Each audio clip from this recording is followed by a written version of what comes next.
Let's pretend we're sleeping.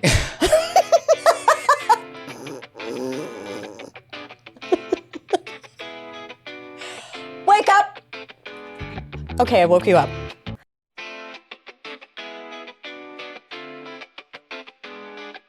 Hello, and welcome to Pissy But Pretty, a show about hindsight, hope, tangents, and cuss words. We are your hosts, party tricks turned semi-responsible women. I am Heather Karen. And I'm Emily Bagan.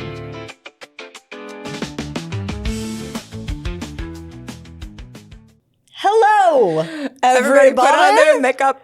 Heather fell asleep briefly, but we're back in action. While I was driving here. While she was driving, we almost missed the exit, missed the turn, and she just is the calmest. You're the calmest driver about it, though. Oh, we're totally opposite. You're just like, oh my God, I'm just going to try to move over in front of a semi. And I'm like, I should a little. He let me over. He did. Everybody lets you over. And it's just very calm while I'm like in everybody's face and I'm upset about it. This is why Anyways. I need to have people sign a waiver before they get in my car. Same. You got road rage. Ooh, I have some ragey road rage. I know, it makes me feel alive. It does make you feel alive. And you're welcome for that. Mm-hmm. Beep, beep. Well, Pissy But Pretty, PBP. I just Jason puffed my Berman. cheeks to Jason Berman. Here we are. Again. Happy Juneteenth. Happy Juneteenth. It's a good day. It's Thursday. It is Thursday. Normally, I don't like Thursdays, though. I'm just saying. Never really was a fan of it. Seems just kind of a useless day. I feel that about Tuesdays. Really? Yeah. Okay. Mondays Tuesdays, is I feel alive. Really? Sure. Monday, I'm a zombie. Tuesdays, I'm like, yeah. Wednesdays, I'm like, hump day. Happy wet Wednesday. I don't know. Wet Wednesday? It was raining yesterday. And then was. Thursday, I'm like, lame. This is lame. I don't know. I feel like, one more day till we're Friday. out of here. Yeah. Hot in here? Out of here. Hot in. Don't talk about that. You're not going to see Nellie with me. I did go to see Nellie that know, I first was time. supposed to I was go. in the front row. I was spit on. by and Nellie I loved himself. it. Yes. Did he spit out one in- of his crowns? He did. In my mouth. Amazing. I loved everything about it. Yeah, we had front row tickets, and I had to give mine away because that was the day of my cousin's funeral. I know. It was a sad day. It was a good sad show. day. Then we had tickets to see him again, and we ended up planning a last-minute family trip when my mom got sick. Right. Couldn't see him again, and now he's coming back to town after the Brewer game next week, Friday, and no one will go with me, and it's the worst day of my life. It's not, though. You've had worse. Let's think about that. Just kidding. But we are going to the game the day after, but Nellie won't be there. Maybe he still will be there. Encore. Ooh, that'd be fun. Little surprise. My nephew just went to his first concert at 21 years old, and he was telling my sister, he's like, Mom, they were so nice. They got done playing, and they left the stage, and then they came back to play for us some more. So cute. That's adorable. So cute. That's adorable. I know. Don't tell him that everybody does that. I won't ruin the surprise. Don't ruin for that. next time. Don't bust his little concert bubble. His bubble, yeah. Yeah. All right. So Pissy But Pretty, episode whatever. 83 million. Yeah. And we got by the time people hear this or watch it, it won't be new news. But yesterday we got some cool news, I think. I mean, I definitely agree with it. Sure. Karen Reed, not guilty. not guilty. Not guilty. It's a big deal. It's Yep. kind of a big deal. This was her second trial. Yep. And we watched the documentary. Mm-hmm. Body in the Snow. Body in the Snow. If you haven't watched it, watch it. It is so interesting. Very much so. Very much so. It's going to get you a little riled up. At least it did me. It got me a little riled up. I was like, it was just so interesting. It kind crazy. of reminded me of that documentary we watched about Natalia Grace. Yes. Where it ends and you're like, what? I still don't know what to believe.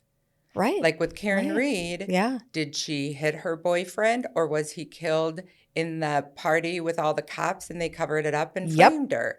Yep. To me, there was definitely not enough evidence to convict her. Correct. Reasonable doubt is huge in this case. Yeah. Reasonable doubt. Because then the people that he was with, which were mostly cops and stuff, everything they did afterwards was so shady. For real. Like, where's the dog? And where's your phones that you were told not Where's to your phones? get rid Why of? did you remodel your entire basement? Yeah. Where's the dog? Why did you have pig DNA in your arm wounds? That is strange. I'm just saying. Yeah, there was all those things that you just kind of go, oh, no, she did it. And then something else would just like drop. And you're like, oh, no, there's no way. What she didn't have going for her was she wasn't very likable. Correct. Because she was an outspoken woman. Yep.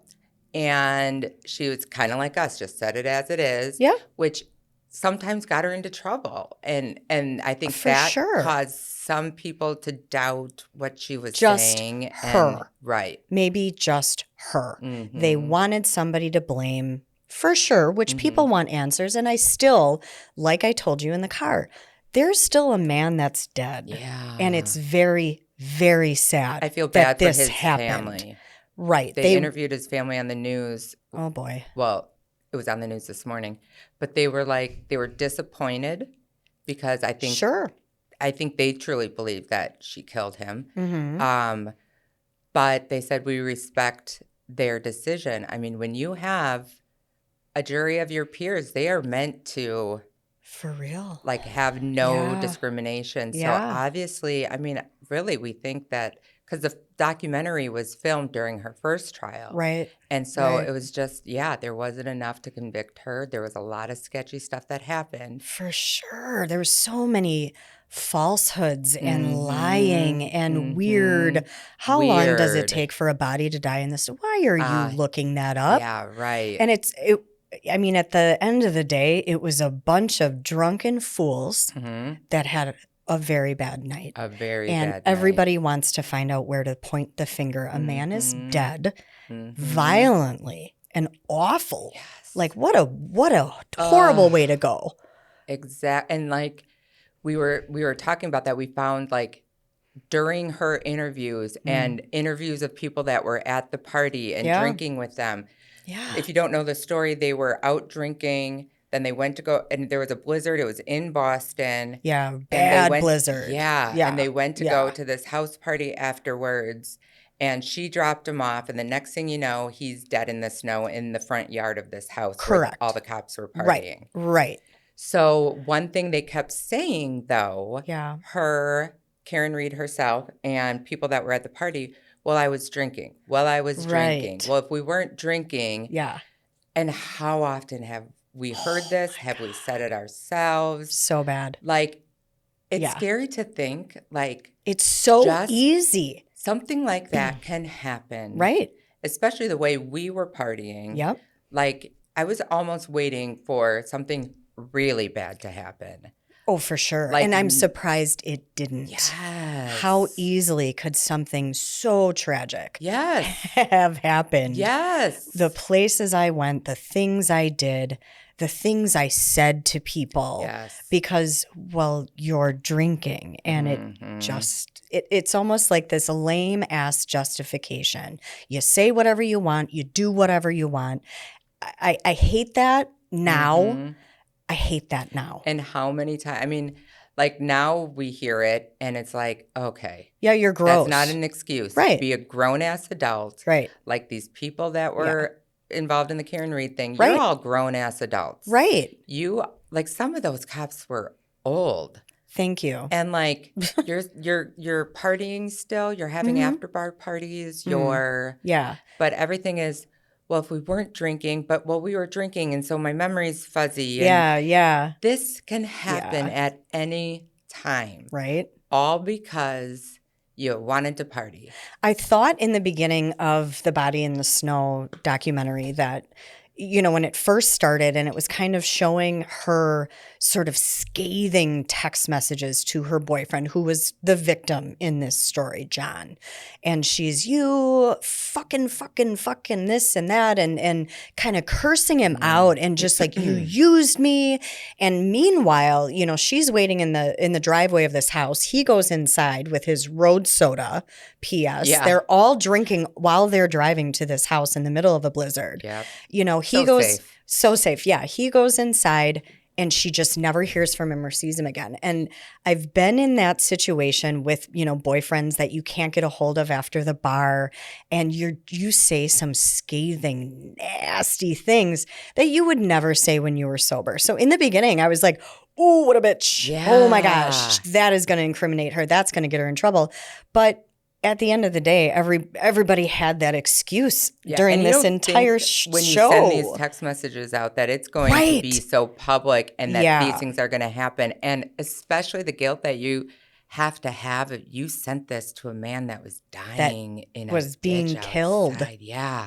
He was actively being murdered while she's driving around leaving voicemails about how much she hates him and what a jerk he is, because she thinks he just left to keep partying and didn't remember to come back and get her out of her car. They didn't know if it was the right house or whatever the case was. And how often I did so much of that. The things I said and did. We've even talked about how we've treated our husbands and the things we've said to them. Yeah. And like just the stupid shit that you do when you're drunk. Right. And like some people say alcohol is the truth serum. Gross. And that to me, I mean, if you want to know the truth, ask me when I'm sober, because I will give you so many stories and lines and whatever. When I'm drunk, you can't trust what comes out of my mouth. I don't even remember what I say. Like, you're a sketchy person if you're like, alcohol's a truth serum. Let me tell you, that was the thing that I was told when I was being groomed,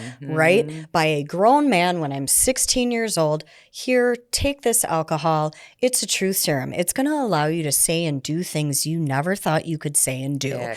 By a grown adult. And that stuck with me, thinking, Is this an excuse then just to do whatever I want to do and say whatever I want to say because I have the excuse I was drunk? And that I saw it all around me, the bar culture, the people I was with, that was always their thing, their go-to. Yeah. Oh my God, I got so drunk, I don't remember. And then us waking up next to strangers or getting in a bar fight or whatever the case was. It's so gross that that's the excuse and that's just the justification for acting a fool. Acting a fool.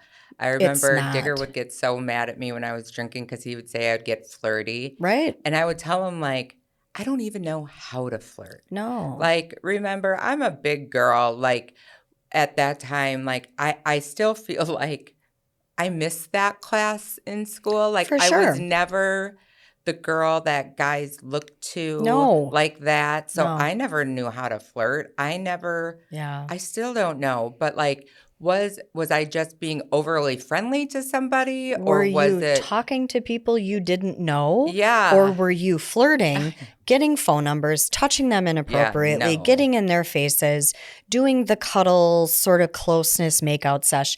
That to me is flirting. Yeah. Again, I don't know if I would know how to flirt if you paid me. Yeah. I'd be like, hey, you look nice. You look neato. Yeah. Mm-hmm. You don't have a pen or paper, but you drew me in.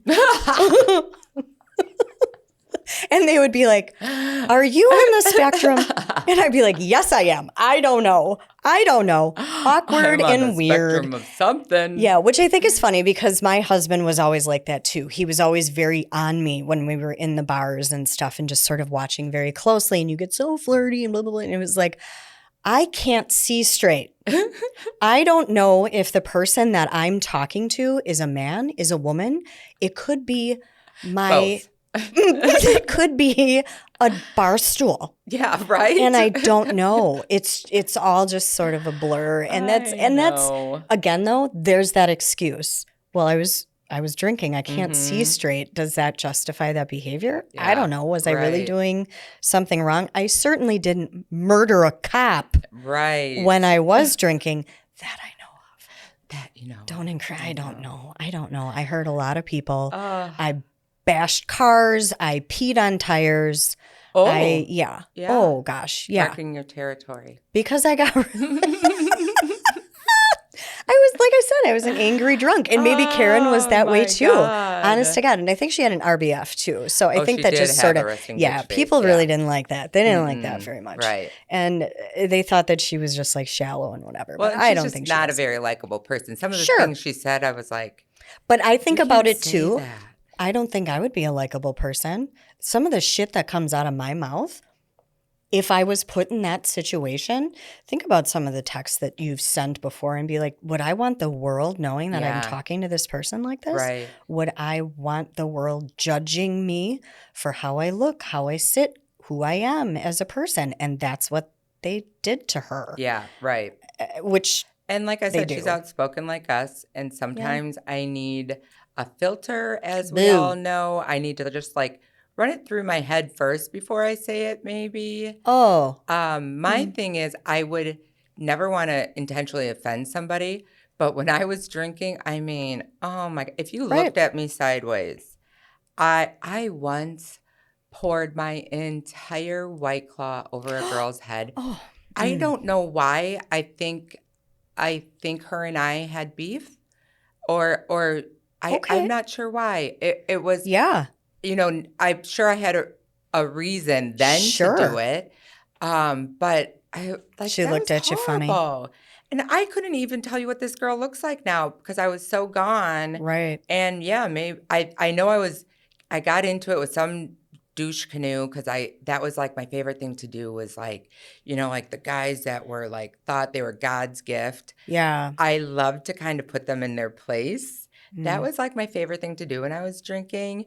And maybe because when I was in college, I would see these guys. I mean, like I said, I wasn't the one that any guy ever looked at. But I would see these guys like how they would talk to girls in the college bars and just think. And these girls would just drool over them. And I'd be like, ew, like I'm going to take that confidence away from you and I'm going to make you feel this big. Yeah. Which sometimes then would get me into a word war with these guys and I loved it. And then Digger would get involved and I would get so mad at him. I'd be like, no. I started this. I can finish it. I don't need your help. But like all this stuff. But that's horrible. It's horrible. That's horrible. Why are we walking up to strangers and being like, hey, you're a fucking douche and I don't like your face because you have a collar polo shirt on. It's terrible. Of course it was. Of course in the ads, whatever, sideways, whatever, men that I would never look at twice, but I'm certainly not going to try to put them in their place and teach them a lesson. You would never do that sober. No. I would never get in girl fights, which, let's be real, it was just a constant thing. You could see the progression of the night when you start drinking. It's so fun. It's carefree. You're feeling yourself. You're looking around and all your friends are there and what a great time. And then boom, you keep drinking. Everybody keeps drinking. And the next thing you know, bitches are crying, men are fighting. Hoops are flying. Which, I always, even to this day, have breakaway hoops because you never know when somebody's going to want to rumble. Oh my God. No, just kidding. What That's because I have kids. That's because I have. What would we do now? No, do you want to know? Oh, no. What? See, this is the thing. This is why I probably couldn't go into bars because I'm premenopausal and I am raging all the time. This is why I have road rage. Dude, no, I'm an angry elf. I can't. I couldn't go to a bar past like 10 o'clock because I'd be like, who's ready? Oh, my God. And I would want to run. I would be like, okay, this is stressful. They're starting to get there's drama rowdy. Starting to happen. You feel that energy and just sort of, and it's usually not a positive energy. It's not a positive energy. There are very rare, very few times where I can think of that. I was like, oh my God, that night was so much fun. Usually it was like the random You don't even have anything planned, and that was the fun night. Yeah. It could have been. It could have been. Mine never ended well, I don't think, because like I said, I just kept drinking. I think those were my early really days. mad. Yeah. Like when drinking was still it wasn't necessarily for a purpose. Right. It was just to go out with your girlfriends and have fun. You know, like you didn't have, I remember being able to take $20 to the club and like, that's all you needed to get a little buzz going on. Yeah. And once that money was out, you were done. Right. Like, and then it got to where it just became more and more and more and more. And then the drama started and it was never fun anymore. It turned so bad so quickly. And that's the Karen Reed story. Yes. It turned so bad so quickly. And there was a victim involved. And some, people want answers. And I'm kind of wondering, like, well, if we're saying there's some corruption in the police officers there, who's going to continue this investigation and really find justice for this man? Okay, so we've found that there's enough reasonable, logical doubt that Karen didn't do it. Who did? Yeah. Where's that justice? I don't know if we'll ever know. Honestly, I hope they do. I hope for his family. I know. They wanted her to, or they wanted the fault. They wanted somebody. I think you always do. Of course you do. That's everybody's first step is like, whose fault is it? Something bad just happened. Whose fault is it? Who started it? And that's why. And it was you usually at the bar getting in people's faces. It's true. Right? I was the problem, honestly. I was usually the one starting all the drama and bullshit. Yeah. And then if you would like be taken out of that environment, it would sort of settle and things like that. There was a lot of people that did that. Men, women. I've hung out with all kinds of people that were just like, I'm going to go out and I'm going to start a ruckus. I'm going to act a fool because I'm drinking. I have a free pass to do this. Yeah. I know I shouldn't drink whiskey because I turn into an absolute horrible human being. Yep. But guess what I'm drinking? Whiskey. And then next thing you know, they're fighting with their girlfriends, fighting with their boyfriends, and it spreads. It metastasizes. Yep. And then shit gets real. And that's why Mom would always say, nothing good ever happens after midnight. And it's true. It's true. And that's, my husband would always try to get me out of the bar, period, which was a problem. Yeah.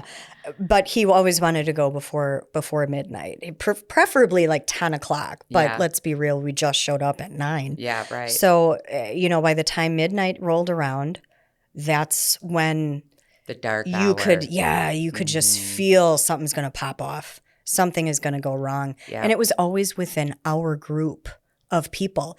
And what usually did it, my poor husband, what usually did it was him trying to get me to leave. And that was when I would start fighting with him. And then all my girlfriends that wanted me to stay would start fighting with him. And then their boyfriends would start fighting with him. And it was just this horrible domino effect. It was awful. It was ugly and gross. And shit got nasty. Punches were thrown. Oh, God. Right? There was bleeding. There was crying. There was bruises. There was mistakes. God. And why did it ever have to go there? Why? Yeah. And I think that's the moral of the story. Like wish I could go back to that documentary and count how many times I said, well, we were drinking. Well, we weren't drinking. Yeah. Can we take that out of the equation, please? Because you're a human being. Take responsibility. Take accountability. Yep. And I don't know. But I don't know. But when you're in that, we were. When I was watching that and you see the security camera videos of them at the bar and it's this big, huge group like we always had, doing shots, drinking, having fun. They're later the cops are counting how many drinks everyone had, how many shots everyone had, mostly Karen, that they had to be concerned about. But that's the thing. It can happen at any given time. Right. If you get to that point like we would, how many times did it turn? But thank God, nothing that will stick with you for the rest of your life ever happened to us. Thank God. We got lucky, if you can say that. I mean, but then again, when you do get to that point, were we in control? Mm-mm. No. Was I still responsible for my actions? Fuck yeah. Yeah, for sure. Fuck yeah. For sure. I couldn't probably tell you half of the things that I said and did. Oh, yeah. Because I was already blacked out. I was, like I said, I was already just seeing trails of color and lights, and I didn't know who was in front of me. I was just spitting in faces and swinging. I can't. You can't see who's in front of you because you're like chest level with everyone. It's pretty much, I had so many beef with people's nipples. They were looking at me wrong. I got elbowed in the face, which would be another, big issue. Oh, whatever. My God. But you're responsible, but are you in control? Yeah. No. How quickly things can turn. So fast. So fast. I'm so glad we're sober. I'm so glad we take that responsibility and accountability. And I think that's one of the hardest things about getting sober too, is taking that inward look and being like, ooh, something real bad happened. I hope that Karen doesn't drink ever again. But she did in that documentary. I know. It was like, she's like, I just need a glass of wine or whatever it was. And I'm like, oh, you're here because of drinking. This whole thing happened because of drinking and the dumb decisions that were made by so many people because of drinking. You almost went to prison for your entire life. Yeah. And the only thing Give me a glass of wine? Are you kidding me? Right. And the only thing they did find her guilty of was the DUI. Yep. And the fact that she still drank on camera, and now she's got a year probation, so she probably can't drink. I hope she maybe takes that time to do some self-reflection and get a good therapist. Get a good therapist. This is where my life has become all because we partied too hard. Yep. She was talking like a drunken schoolgirl, just acting a fool, like I was in my 20s, beating people's cards with my skateboard. Yeah, with your skateboard. I used it as a weapon once. Oh, wow. Yeah, hit somebody's car, bang, bang, bang, all the way down. Why? I would never do something like that. But at least you're taking accountability. No. Sure. Yeah, well, don't feel good about it. She should get help. She should stay sober. She should. Get some help. Get yourself a healthy relationship. Yes. Yuck. All right. Well, thanks for tuning in again. Tune in Tokyo. Tune in Tokyo. Thank All right, you. See you Come next again. time. Bye-bye. Bye. Thanks for letting us tickle your ear hole and not turning us off after the first 30 seconds. Don't forget to subscribe and join our email list to get in on the action.